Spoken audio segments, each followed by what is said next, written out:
Hello students, welcome to my YouTube channel. Today we will discuss the 8th chapter of our book Footprint Without Feet, which is भोली। इस chapter में क्या होता है, रामलाल एक नंबरदार होता है विलेज का, उसके 4 डॉटर्स और 3 सन होते हैं। जो चिल्ड्रन होते हैं वहाँ के उसके बहुत ज़्यादा हेल्दी होते हैं। सिर्फ उसकी जो यंग जो सबसे छोटी वाली डॉटर होती है भोली सुलेखा, वही सबसे ज़्यादा वीक होती है, क्योंकि जब वो जस्ट 10 मंथ्स की थी वो एक कॉट से गिर गई थी और उसका जो एक ब्रेन का पार्ट होता है वो डैमेज हो जाता है। 2 साल की जब वो होती है उसको चिकन पॉक्स हो जाता है, स्मॉल पॉक्स हो जाता है, उसका जो फेस होता है उसके ऊपर परमानेंटली मार्क्स रह जाते हैं, जिसकी वजह से वो बहुत ज़्यादा अजीब दिखती है। और 5 साल की जब वो होती है तो वो स्टैमर करने लगते हैं, बोलने तो लगते हैं बट बस रुक रुक के बोलने लगते हैं, जिसकी वजह से सब उसको भोली बुलाते हैं। कोई भी भोली के बारे में नहीं सोचता है। उसकी जो सबसे बड़ी सिस्टर होती है राधा, उसकी ऑलरेडी शादी हो चुकी होती है। जो उसकी सेकंड सिस्टर होती है मंगला, उसकी शादी तय हो गई होती है, बट जो भोली के फादर होते हैं भोली के बारे में बहुत ज़्यादा वरीड होते हैं कि कौन उससे शादी करेगा, क्योंकि ये तो सही से बोलती भी नहीं है, सुंदर भी नहीं दिखती है।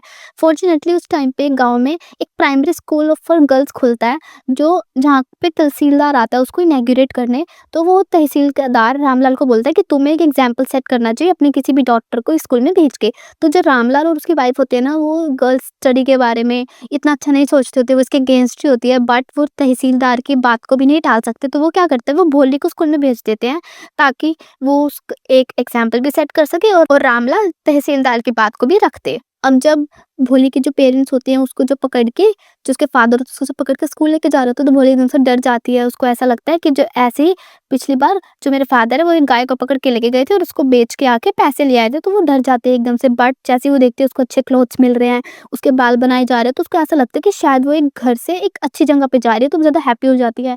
जैसे वो स्कूल में जाती है अपने वहाँ पे एज के बहुत सारे बच्चों को देखती है। वहाँ पे जो टीचर होती है बहुत ज़्यादा गुड होती है, बहुत ज़्यादा अच्छी होती है। वो भोली का जब नाम पूछती है तो भोली अपना पूरा नाम नहीं ले पाती, वो एकदम से रोने लग जाती है, स्टैमर करने लग जाती है।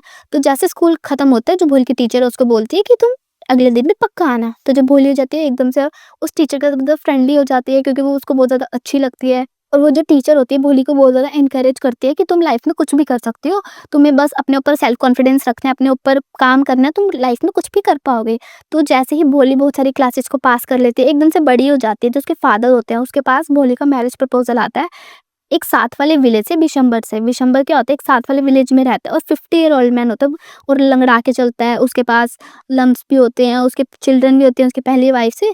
तो जो रामलाल होते हैं जैसे ही वो ऑफर देता है, तो जो रामलाल के जो उसके भोली के फादर होते हैं वो ज़्यादा एक्सेप्ट कर लेते हैं इस ऑफर को, क्योंकि उनको ऐसा लगता है कि उसको तो भोली के बारे में नहीं पता और शादी हो जाएगी एक बारी तो कोई भी दिक्कत नहीं होगी। अब जैसे ही मैरिज का दिन आ जाता है, जो भोली होती है एक रेड ड्रेस में आती है। विशंबर जैसे ही भोली को वरमाला डालने वाला होता है, कोई लेडी भोली का जो वेल होती है, जो उसका घूंघट होता है उसको हटा देती है, और जैसे ही भोली का फेस विशंबर देखता है वो ज़्यादा डर जाता है और मना कर देता है कि मैं तो शादी नहीं करूँगा जब तक मुझे 5,000 रुपये ये नहीं पे करेगा एज अ डाउरी। जो रामलाल होता है वो अपनी पगड़ी उसके पैरों में रख देता है एज अ रिस्पेक्ट कि भाई तुम मुझसे शादी कर लो, मैं तुम्हें 5,000 तो नहीं बट 2,000 पक्का दे दूंगा। बट जो मैरिज प्रपोजल जो वो था विशंबर था, वो बोलता है कि नहीं, जब तक आप मुझे 5,000 रुपये नहीं दोगे मैं इससे शादी नहीं करूँगा। तो वो एग्री कर लेते हैं कि हाँ मैं तुम्हें दे दूँगा।